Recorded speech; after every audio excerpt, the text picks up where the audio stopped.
Grâce présidentielle, amnistie et grâce amnistiante. Des termes qui ont alimenté le débat public ces dernières semaines au Burkina Faso. Deux faits l'expliquent. La première est la traditionnelle grâce présidentielle que le chef de l'État accorde chaque fin d'année à des centaines de détenus. Fin 2024, ce sont près de 1200 condamnés qui ont été concernés par cette clémence. Le second fait concerne la loi portant grâce amnistiante votée le 30 décembre 2024 au profit des condamnés du putsch manqué de septembre 2016. Alors que renferme cette terminologie du même champ lexical, mais complètement différente dans les faits.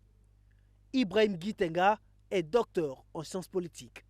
La loi d'amnistie, lorsqu'elle est votée, on dit qu'elle efface la peine prononcée. Ça veut dire que si l'intéressé avait été condamné, quelle que soit la forme de la condamnation, c'est effacé. Alors que la grâce présidentielle, elle n'efface pas la condamnation, elle dispense le condamné d'exécuter la peine, soit au prononcé ou ayant déjà été partiellement exécutée. Alors, récapitulatif. Contrairement à l'amnistie, la grâce n'efface pas la condamnation du casier judiciaire. Elle ne concerne qu'une seule personne et n'est pas décidée par une loi votée par le Parlement. Alors que l'amnistie efface totalement certaines condamnations qui figurent au casier judiciaire et cet effacement est décidé par une loi spécialement votée par le Parlement. Dans le cas de l'amnistie, la mesure est aussi générale et collective, contrairement à la grâce présidentielle, qui est une mesure individuelle.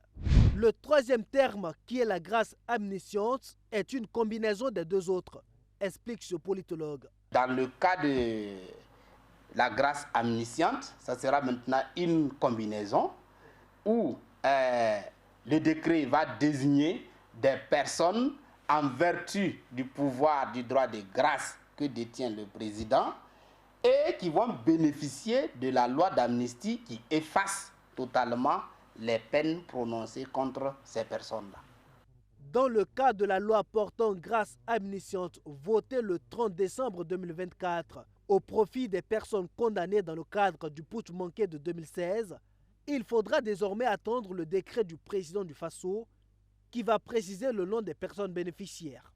La catégorie de personnes concernées par la loi d'amnistie, c'est ceux-là qui sont concernés par le putsch. Maintenant, ceux qui vont bénéficier effectivement de cette loi-là seront connus dès que le président du Faso, par décret, va décider de la grâce qui sera accordée à des personnes nommément désignées ayant donc été condamnées dans le cadre du putsch. Cette grâce amnistiante viendra donc effacer la condamnation liée au coup d'État manqué figurant sur leur casier judiciaire. Certains d'entre eux ayant déjà purgé leur peine et même engagés sur le front de la lutte contre le terrorisme, le ministre de la Justice a expliqué le 30 décembre dernier que leur carrière professionnelle sera aussi régularisée après avoir été amnistiée.